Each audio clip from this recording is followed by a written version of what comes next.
கதை நேரம் 2. இந்த கதை நேரத்துக்கு வந்த அனைவருக்கும் முதல்ல வணக்கத்தை சொல்லிக்கிறேன். இந்த கதை பிடிச்சதுன்னா மறக்காமல் சப்ஸ்கிரைப் பண்ணிவிடுங்க. அப்படியே லைக்கு, ஷேரு, கமெண்டு இப்படி எத்தனை இருக்குதோ அத்தனையும் பண்ணிவிட்டு சட்டுப்புட்டுன்னு வந்துடுங்க. நம்ம வீடியோக்குள்ளே போயிடலாம் வாங்க. காக்கி ட்ரெஸ். காலை இளம் சூரியன் தன் வெண்புறவிகளில் புறப்பட்ட பொழுது நான் லுங்கியை கட்டிக்கொண்டு தலைவார ஆரம்பித்தேன். டேய், சாப்பாட்டை டிஃபனில் போட்டுட்டேன், எடுத்துட்டு போடா. அம்மா காலை மந்திரம் ஓதினாள். சமையல் அறையினுள் நுழைந்து டிஃபன் கேரியரை பைக்குள் அடைக்கலப்படுத்திவிட்டு பெட்டியை திறந்து எனது காக்கி ட்ரெஸ்ஸை எடுத்தேன். அதனை உதறி பேண்ட்டை மாட்ட முயன்ற பொழுது பேண்ட்டுக்கு பின் பாக்கெட்டுக்கு கீழே ட்ரங்க் பெட்டி தெரிந்தது.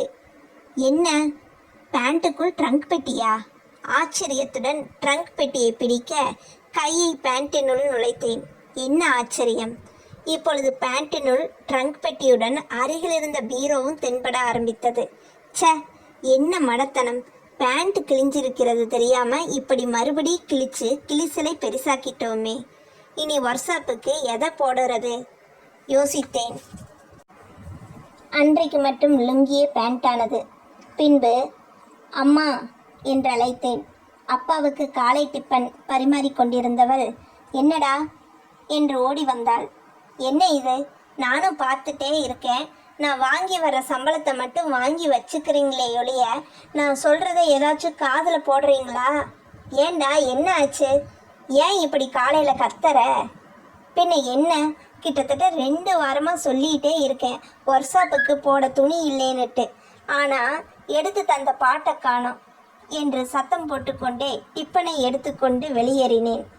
தொழிற்சாலையில் என்னப்பா லுங்கியை கட்டிட்டு வேலைக்கு வந்திருக்க? இது சூப்பர்வைசர் ஆறுமுகம். சார், இருந்த ஒரே பேண்ட்டும் கிழிஞ்சு போச்சு, அதனால் புதுசு தைக்கிற வரைக்கும் உனக்கு நல்லதுக்கு தான் இதை சொல்கிறேன், மற்றபடி உன்னோட இஷ்டம் என்று கூறி சென்று விட்டார் அவர். நானும் எனது வேலையில் மும்மரமாக ஈடுபட்டேன். நேரம் நகர்ந்தது. மதிய உணவு இடைவேளை. சாப்பிட உட்கார்ந்தேன். சுற்றுமுற்றும் பார்த்தேன். எல்லோரும் என்னை ஒரு பக்கமாக பார்த்தபடி சிரித்து கொண்டிருந்தனர். ஏன் சிரிக்கிறார்கள் ஒன்றும் புரியாமல் அவர்கள் என்னை பார்த்து சிரித்த பகுதியை கவனித்தேன். லுங்கியின் வழியே என் தொடையிலிருந்து கணுக்கால் வரை ஒரு ஏ பிக்சர் தெரிந்தது. உடனே லுங்கியை மடித்து கட்டி கொண்டேன். எல்லோரும் என்னை ஒரு மாதிரியாக பார்ப்பது போலிருந்தது. அன்று மாலையில் வீடு வந்து சேர்ந்ததும் முதல் வேலையாக, திருப்பி சொல்லிகிட்டே இருக்கேன், நான் இத்தனை தூரம் படிச்சுட்டு இப்படி கேவலமான வேலைக்கு போய் கறி இழுக்கிட்டு வர்றதுக்கு எனக்கு சங்கடமாக இருக்கு. இத்தனையும் பொறுத்துக்கிட்டு வந்தாலும் அங்கே போட்டுக்க ஒரு துணி எடுத்து தர மாட்டேங்கிறீங்களே என்று அம்மாவிடம் முறையிட்டு கொண்டிருந்தேன். அதை பார்த்து கொண்டே இருந்த அப்பா ஏதும் பேசாமல் சைக்கிள் ஏறி பயணமாகிவிட்டார். என்னம்மா, நான் பேசிகிட்டே இருக்கேன், ஆனால் அவர் எதையும் கண்டுக்காம போனால் என்ன அர்த்தம்? வாய் வார்த்தை வளர்ந்து கொண்டே இருந்தது. என்னடா, நானும் பார்த்துட்டே இருக்கேன், நீ உன் இஷ்டத்துக்கு பேசிகிட்டே இருக்க. தெரியாமத்தான் கேட்குறேன். தினமும் வெறும் 5 ரூபாய் கூலியை வாங்கிட்டு வந்து கொடுத்துட்டு இந்த போடுறியே, நீ மனசில் என்னதான் நினச்சிட்டு இருக்க? பதிலுக்கு கத்தினாள் அம்மா. எனக்கு சப்த நாடிகளும் செயலற்று போனதை போன்றதொரு உணர்வு. கண்களில் நீர் பொலபொலவென ஒளிந்தது. எனது அறையை நோக்கி எனது கால்கள் ஓடின. அப்படியே படுக்கையில் விழுந்தேன். எல்லாத்துக்கும் காரணம் எனக்கு ஒரு நல்ல வேலை கிடைக்காதது தானே. அம்மாவின் சுடுவார்த்தையால் எனது மனம் ஓவென்று கதறியது. அன்று தலையணை எனது கண்ணீரால் நனைய ஆரம்பித்தது. எப்பொழுது தூங்க ஆரம்பித்தேன் என நினைவில்லை. கண் விழித்த போது அறை ஒரே இருட்டாயிருந்தது. அந்த இருட்டை கிழித்தபடி 2 குரல்கள். என்னங்க, ஒர்க்ஷாப்புக்கு போடுறதுக்கு இந்த விலையில் எதுக்குங்க துணி எடுத்தீங்க? விலை குறைவாக எடுத்திருக்கலாமில்ல. என்னை என்ன பண்ண சொல்கிற? நாம் எடுக்கிறதே கடனுக்கு. அதுக்கு நினச்ச கடையில் போய் துணி எடுக்க முடியுமா என்ன? அதனால தான் நம்ம நடராசன் கடையில் இந்த துணியை கடனுக்கு எடுத்தேன். வேற காக்கி துணி தான் அவன் கடையில் இல்லையே, அதுக்காக இதை எடுத்துட்டு வந்துடுறதா? அப்புறம் என்ன செய்யறது? அவன் வேலைக்கு போகிறதே அவனோட செலவுக்கு ஏதோ காசு கிடைக்கணும்னு தான். ஆனால் நம்ம நம்ம குடும்ப கஷ்டத்தினால அந்த காசையும் நாம் வாங்கிக்கிறோம். அப்புறம் அவனுக்கு நாம் துணி எடுத்து தராமல் போனால் முதல்லையே நொந்து போயிருக்கிற அவன் மனசு என்னத்துக்காகும்? அதனால் அவன் கேட்டதை முடிஞ்சளவுக்கு நாம் அவனுக்கு வாங்கி கொடுத்தா தான் கொஞ்சமாவது அவன் சந்தோஷமாக இருப்பான். ச்சே, நம்ம மேலே எவ்வளவு பாசம் வச்சுருக்காங்க அம்மாவும் அப்பாவும். இது புரியாமல் நாம் அவங்க மனசை புண்படுத்திட்டோமே என நினைக்கும்போது எனக்கே சங்கடமாக இருந்தது. மறுபடியும் அப்பாவின் குரல் தொடர்ந்தது. அவனுக்காக எங்கெங்கோ எல்லாம் வேலைக்கு கேட்டுட்டு வர்றேன். தெரியாதவன் தான் வேலை கொடுக்க மாட்டேங்கிறான்னா தெரிஞ்சவங்க கூட கையை விரிச்சிடறான். என்ன செய்யறது? இவன் ஒர்க்ஷாப்புக்கு போயிட்டு வர்றதை பார்த்தா எனக்கே பரிதாபமாக இருக்குது. அவனோட போராத காலம் அவனுக்கு ஒரு நல்ல வேலை கிடைக்க மாட்டேங்குது. அப்பாவின் பேச்சு என் மூடிய விழிகளில் நீரை வரவழைத்து விட்டது. இனிமேல் அப்பா அம்மாவை எந்த தொந்தரவும் செய்யக்கூடாது என்று முடிவெடுத்து கொண்டேன். காலையில் எழுந்த பின்பு டிஃபன் எல்லாம் முடித்துவிட்டு அப்பாவிற்கு தெரிந்த தையற்கடையில் காக்கி துணியை தைக்க கொடுத்துவிட்டு ஒர்க் ஷாப் நோக்கி நடையை கட்டினேன். ஒர்க் ஷாப்பில் ஷேப்பிங் மிஷினில் வேலை செய்து கொண்டிருந்த நான், என்னப்பா சுந்தரம், இன்னைக்கும் லுங்கிதானா என்ற குரல் கேட்டு நிமிர்ந்தேன். சூப்பர்வைசர் ஆறுமுகம் அருகில் நின்று கொண்டிருந்தார். அது வந்துங்க, இன்னைக்கு தான் துணி தைக்க கொடுத்துருக்கிறேன், அதனால். சரி, இந்த விஷயத்தில் நீனதுனால பேசாமல் விடுறேன். வேற யாராவதுமா இருந்தால் உடனே வெளியே துரத்தி இருப்பேன் என்று கூறிவிட்டு அவர் அடுத்த மிஷினுக்கு தாவினார். ஷேப்பிங்கில் எனது வேலை முடிந்ததும் லேத்தில் வேலை செய்ய ஆரம்பித்தேன். கடைய வேண்டிய பொருளை ஜாவாவில் வைத்து டைட் செய்து செக்கை உருள விட்டேன். நான் வேலைக்கு செல்லும் தொழிற்கூடம் சிறிதாக இருந்தாலும் எனக்கு அங்கு நல்ல மதிப்பு. அதிலும் சூப்பர்வைசர் ஆறுமுகத்திற்கு மட்டும் என் மீது அலாதியான பிரியம். அவர் பலமுறை என்னை தன் வீட்டிற்கு அழைத்து சென்று உபசரித்திருக்கிறார். அவருக்கு 4 பெண் பிள்ளைகள். அதில் ஒருத்திக்கு கூட இன்னும் திருமணமாகவில்லை. ஆனால் அவர் என்னை உபசரிக்கும் முறையிலிருந்து என்னிடம் ஏதோ ஒரு ஆதாயம் தேடுவது போலிருந்தது. அது என்ன ஆதாயம் என்றுதான் புரியவில்லை. பியூசி படிப்பை வெற்றிகரமாக நான் முடித்த பொழுது எப்படியும் ஒரு வேலை என் தகுதிக்கு கிடைத்துவிடும் என்று எண்ணியிருந்து நான் வேலையில்லா திண்டாட்டத்தின் கொடுமையை அடுத்த 5-6 மாதங்களில் உணர்ந்து கொண்டேன். அந்த சமயத்தில்தான் தூரத்து உறவினர் ஒருவர் இப்பொழுது செல்லும் ஒர்க்ஷாப்பிற்கு சிபாரிசு செய்தார். அந்த வேலை என் படிப்பிற்கு ஒத்து வராவிட்டாலும் வேறு வேலை கிடைக்கும் வரை அந்த வேலையிலேயே இருக்கலாம் என்றிருந்து விட்டேன். அதற்கு தகுந்தாற் போன்ற குடும்ப சூழ்நிலை. இப்பொழுதுதான் இருந்த ஒரே அக்காவுக்கு திருமணம் செய்து குடும்பம் கடன்பட்டிருந்தது. அப்பா வேலையில் இருந்து ஓய்வு பெற்று மாதம் 200 ரூபாய் பென்ஷன் வாங்கி கொண்டிருந்தார். அவருடைய பென்ஷன் தொகையை வைத்து குடும்பத்தை ஓட்டுவது.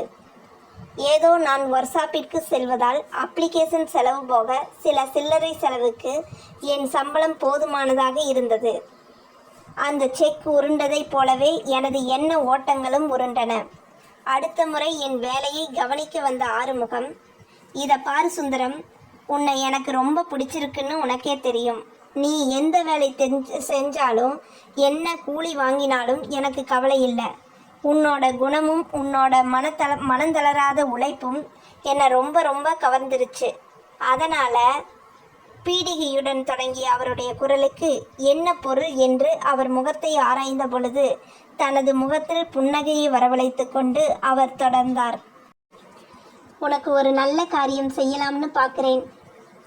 ஆமாம், என்னோட மகள் சொன்னதை பற்றி நீ என்ன நினைக்கிற? திடீரென வந்த இந்த கேள்வி என் மனதை தடுமாறச் செய்தது. என்ன சார் இப்படி கேட்குறீங்க? 2 தடவை நான் உங்கள் வீட்டுக்கு வந்திருக்கேன். உங்கள் பொண்ணுகளை நான் சரியாக பார்த்தது கூட இல்லை. நான் அவங்களை பற்றி என்ன நினைக்கிறது? என்ன சுந்தரம் இப்படி சொல்லிட்ட? அவளைத்தான் உன்னோட நல்ல குணத்துக்கு பரிசாக கொடுக்கலாம்னு இருக்கேன். நீ என்னடான்னா? படபடவென ஓடிக்கொண்டிருந்த செக்கில் உள்ள ஜாவாவை அந்த கூர்மையான பாலிஸ்டூல் பதம் பார்க்க கடைந்து கொண்டிருந்த பொருள் எங்கோ தீப்பொறிவு எழுப்பி கொண்டு பறந்தது. என்னுடைய கைகள் நடுங்கின. ஒரு இரும்பு பிசிர் எனது முகத்தில் அடித்து ரத்தம் வந்து கொண்டிருந்தது. என்ன பதட்டத்துடன் ஓடி வந்தனர் சிலர். ஒன்றுமில்ல, எல்லோரும் அந்த பக்கம் நகருங்க. ஆறுமுகம் எல்லோரையும் விலக்கி விட்டு என்னை அழைத்து சென்று ஆஃபீஸ் ரூமில் கட்டு போட்டார். பின்பு, ஏப்பா பார்த்து வேலை செய்யக்கூடாது? அந்த டூல் இந்நேரம் உன்னோட முகத்தில் அடிச்சிருந்தா ஒன்றும் ஆயிருக்காது சார். நீங்கள் சொன்ன வார்த்தையை விட எனக்கு இந்த வழி பெருசாக படலை என்றேன். அவருக்கு முகம் ஒரு மாதிரியாக போவதை உணர்ந்தேன். உடனே அவர் தன் முகபாவத்தை மாற்றிக்கொண்டு, சுந்தரம், இப்போ நீ ரொம்ப கலங்கி போயிருக்கன்னு தோணுது. அதனால் இப்போ நீ வீட்டுக்கு போயிட்டு நாளைக்கு என் வீட்டில் வந்து நீ என்னை பாரு. அப்போதைக்கு எனக்கு ஓய்வு தேவைப்பட்டது. வீட்டிற்கு புறப்பட்டேன். நாளெட்டு கூட வைத்திருக்க மாட்டேன். ஆறுமுகம் ஓடி வந்து, சுந்தரம், நான் சொல்கிறத நல்லா மனசில் வச்சுக்க. என் பொண்ணு நீ கட்டிக்கிட்டா என்னோட நஞ்சை நிலத்தில் 1/4 பங்கை உனக்கு எழுதி தரேன். நல்லா யோசிச்சு ஒரு முடிவுக்கு வா என்று கூறிவிட்டு விடுவிடுவென கம்பெனிக்குள் சென்று விட்டார்.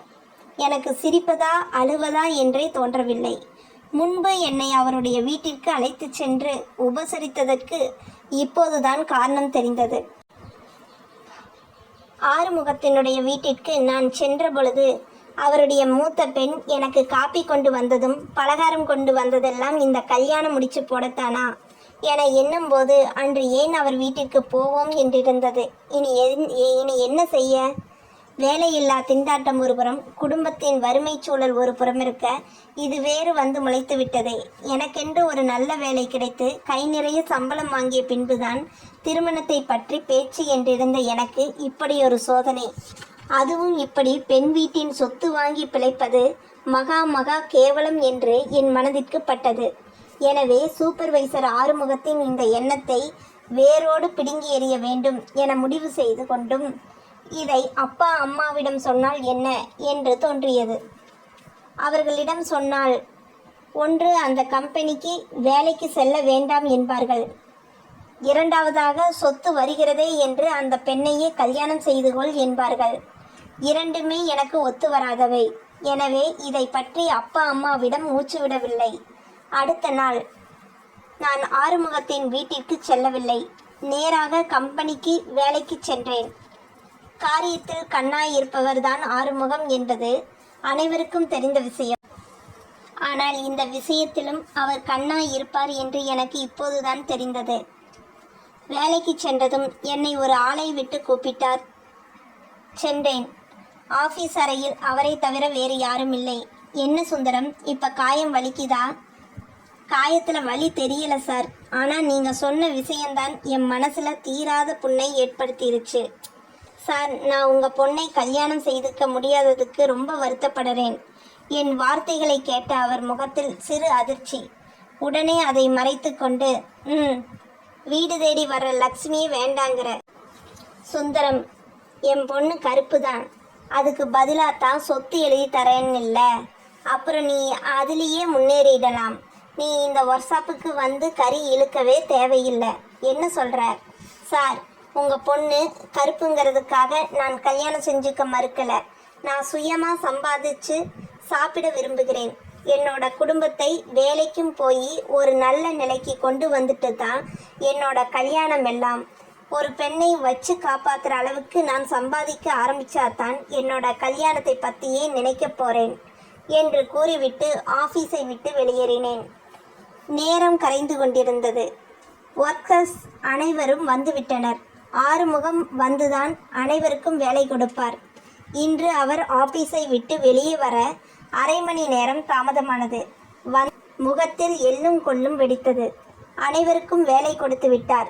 கடைசியில் என்னை பார்த்தார். அவர் முகத்தில் பழிவாங்கும் குரூரம் தெரிந்தது. அவர் எப்போதும் சிரித்து கொண்டுதான் என்னிடம் பேசுவார்.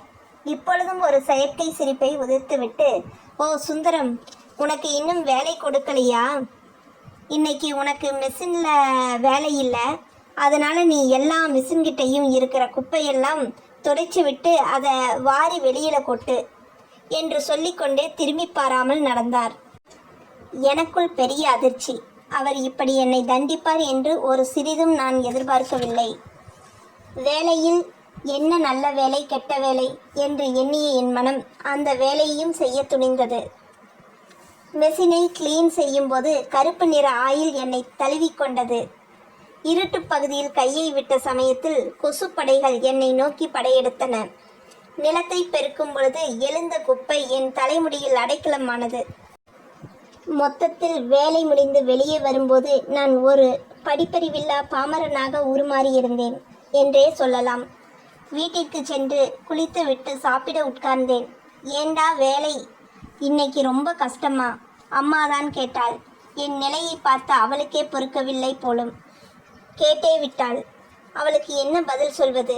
உண்மையை சொன்னால் வேலைக்கு போக வேண்டாம் என்பாள்.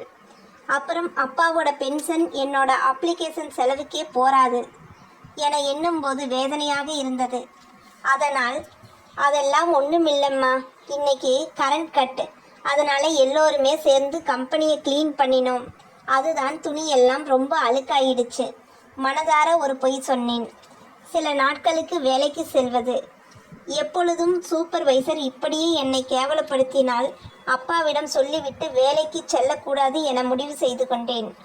3 நாட்கள் எப்படித்தான் கடத்தினேனோ எனக்கே ஆச்சரியமாயிருந்தது. அன்று கடையிலிருந்து டீ வாங்கி சென்ற பொழுது, அடச்சி, என்ன கேவலமான வாழ்க்கை என அழுத்து கொண்டேன். டீ டம்ளர்கள் வைத்திருந்த என் கையில் உள்ள அந்த தட்டை தூக்கி அந்த ஆறுமுகத்தின் முகத்தில் வீச வேண்டும் என்ற ஒரு வெறியை எனது படிப்பறிவு தடுத்தது. இப்பொழுதும் ஆறுமுகம் என்னை பல வழிகளில் துன்புறுத்தி கொண்டுதான் இருந்தார். அதுவும் அன்று குறிப்பாக ஆறுமுகத்தினால் மிகவும் கேவலப்படுத்தப்பட்டேன். அனைவருக்கும் டீ வாங்கி வந்து கொடுக்க சொன்னதுமல்லாமல் அந்த டம்ளர்களையும் என்னை கழுவ வைத்து விட்டார். இதற்கு மேல் மனிதனுக்கு பொறுமை ஏது?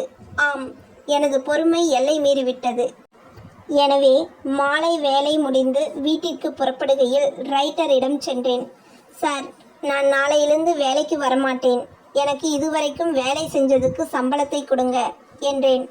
ஒரு முறை ரைட்டர் என்னை ஏற இறங்க பார்த்தார். அவருக்கு எனது பரிதாப வாழ்க்கையை பற்றி தெரியும். எனவே அவர் அதை பற்றி எதுவும் கூறவில்லை. மாறாக, இன்னைக்கு என்கிட்ட கேஷ் இல்லைப்பா, நாளைக்கு வந்து வாங்கிக்க, அப்புறம் எதுக்கு இந்த முடிவை நல்லா யோசிச்சு எடு என்ன என்றார். சரிங்க என்று கூறிவிட்டு வெளியேறினேன். வேலை என்றால் எந்த வேலையும் செய்யலாம் என்ற எனது திடகாத்திரமான எண்ணத்தை தனது குரூர புத்தியினால் வேரோடு பிடுங்கி எறிந்து விட்டார் ஆறுமுகம் என்பது எனக்கு நன்கு புரிந்தது. சோர்ந்த கால்களை மிகுந்த முயற்சியினால் அடிமேல் அடி வைத்து வீட்டை அடைந்தேன். என்னை கண்டதும் வீட்டில் அம்மா சிரிப்பை வரவழைத்து கொண்டாள். ரொம்பவும் உற்சாகமாக ஓடி சென்று காப்பி எடுத்து வந்து எனது கையில் திணித்தாள். என்னம்மா, இன்னைக்கு ஒரே சந்தோஷமாக இருக்க? எனக்கு என்னடா சந்தோஷம், உனக்குந்தான் சந்தோஷம். உன்னோட காக்கி ட்ரெஸ்ஸை அப்பா கடையிலிருந்து வாங்கிட்டு வந்துட்டாரு என்று கூறியபடி அடுத்த வீட்டினுள் சென்று காக்கி நிற சட்டையையும் பேண்ட்டையும் எடுத்து வந்தாள். காக்கி ட்ரெஸ்ஸை பார்த்து எனக்கு அழுவதா சிரிப்பதா என்றே தெரியவில்லை. வேலைக்கே போகக்கூடாது என்றிருந்த எனக்கு அத்துணி பாரமாக தெரிந்தது. அம்மா தொடர்ந்து, டேய், இதை போட்டு பாருடா, கருப்பு பட்டன் வச்சு என்ன அழகா, காலர் வச்சு எவ்வளவு நல்லா இருக்கு, உனக்கு ரொம்ப எடுப்பாயிருக்கும் என்று கூறிக்கொண்டு வந்து என் கையில் தந்தாள். எனக்கு எங்கிருந்து தான் அவ்வளவு கோபம் வந்ததோ தெரியவில்லை. சீ, அதை கொண்டு போங்க அந்த பக்கம் என்று ஆவேசமாய் கத்தியவனாய் பிடுங்கி வீசினேன். அம்மா முகத்தில் படர்ந்திருந்த புன்னகையை என் முகத்தில் எழுந்த கோபம் எரித்து சாம்பலாக்கி விட்டது. அதை வீசிவிட்டு நான் நிற்கவில்லை. எனது அறைக்கு வேகமாக சென்று படுக்கையில் விழுந்து அழுதேன். அம்மாவிற்கு நான் அழுவது புரியாவிட்டாலும் என்னை திருப்பி எந்த கேள்வியும் கேட்கவில்லை. இது அவளுடைய வழக்கம். நான் அழுது விட்டேன் என்றால் அதன் பின் என்னை எதுவும் கேட்க மாட்டாள். வீசி எறிந்த எனது காக்கி ட்ரெஸ்ஸை திரும்பி பார்த்தேன். அது என் கண்களில் தேங்கியிருந்த நீரால் என்னை பார்த்து சிரிப்பது போலிருந்தது. நேரம் ஆக ஆக என் துயரம் மறைந்தது. மனம் ஒரு நிலைக்கு வந்த பொழுது எங்கோ சென்று விட்டு வந்த அப்பா, அடி அஞ்சகம், அடுத்த வாரம் தீபாவளிக்கு மாப்பிள்ளையும் பொண்ணும் வர்றாங்களாம். அவங்களுக்கு கடைசிக்கு ஒரு சேலையும் வேட்டியுமாவது எடுத்து கொடுக்கணுமில்ல. இதோ சேலையும் வேட்டியும் முடிஞ்சளவுக்கு வாங்கி வந்துட்டேன் என்றபடி அடுத்த வீட்டினுள் சென்று உட்காருவது தெரிந்தது. அக்காவுக்கும் மச்சானுக்கும் துணி எடுக்க அப்பாவுக்கு பணம் ஏது? என் மனதில் எழுந்த கேள்வியையே அம்மாவும் கேட்டாள். இன்னைக்கு பென்ஷன் பணம் வந்துச்சு, எடுத்துட்டு வந்துட்டேன். என்ன பென்ஷன் பணத்துலையா எடுத்துட்டு வந்தீங்க? ஐயையோ, அப்புறம் அவங்க வந்த பின்னால் குடும்ப செலவுக்கு பணத்துக்கு எங்கெங்க போகிறது? அம்மாவின் வேதனையான குரலை அப்பா அடக்கினார். அடி போடி, என்னை அவ்வளவு முட்டாளாவா நினச்சிட்ட? இப்போ சுந்தரம் போன வாரம் வாங்கின சம்பளம் 60 ரூபாய் என்கிட்ட இருக்கு. அப்புறம் இந்த வார சம்பளம் வேற வரும். அதை வச்சு சமாளிச்சிடலாம். இந்த பேச்சு அப்பாவின் வாயில் வந்தவுடனே அம்மா அப்பாவிடம் ஏதோ மெதுவாக சொல்வது கேட்டது. ஓஹோ அப்படியா என்று கூறிக்கொண்டே அப்பா தொடர்ந்து, அவன் எப்பவுமே அப்படித்தான். அவன் வேலை செய்கிற இடத்துல ஏதாவது நடந்திருக்கும். அதெல்லாம் உடனே சரியா போயிடும். நாளைக்கே அவன் வேலைக்கு போறானா இல்லையான்னு பாரு. அப்பா சொல்வதை கேட்க கேட்க தெளிவு பெற ஆரம்பித்த என் மனம் வேறு திசையில் சிந்திக்க ஆரம்பித்தது. தீபாவளிக்கு என் கையை எதிர்நோக்கும் தந்தை, காக்கி ட்ரெஸ்ஸால் என்னை அழகு பார்க்க விரும்பும் தாய், என் வீட்டை பிடித்துள்ள வறுமை எனும் அரக்கன், இத்தனைக்கும் மேலாக நாட்டில் உள்ள வேலையில்லா திண்டாட்டத்தின் கொடுமை என எல்லாவற்றையும் நினைத்து பார்க்க எனக்கு ஒரு முடிவே சரியானது என புரிந்தது. அடுத்த நாளும் காலை இளம் சூரியன் தன் வெண்புறவிகளில் புறப்பட்ட பொழுது லுங்கியை கட்டிக்கொண்டு தலைவார ஆரம்பித்தேன். கீழே கிடந்த காக்கி ட்ரெஸ்ஸை அள்ளி எடுத்தேன். அதனை அணிந்து கொண்டேன். அம்மா, டிஃபன் ரெடியா? என்னடா ராசா, வேலைக்காடா? ஆச்சரியத்தோடு உள்ளே வந்த அந்த தாயின் உளம் பூரித்தது. இப்பொழுது எந்த வேலை கொடுத்தாலும் நான் செய்ய தயார் என்ற உறுதியான உள்ளத்தோடு அதே வேலைக்கு செல்ல தயாராகிறேன். கதை நேரம் 3இல் சந்திக்கலாம். நன்றி.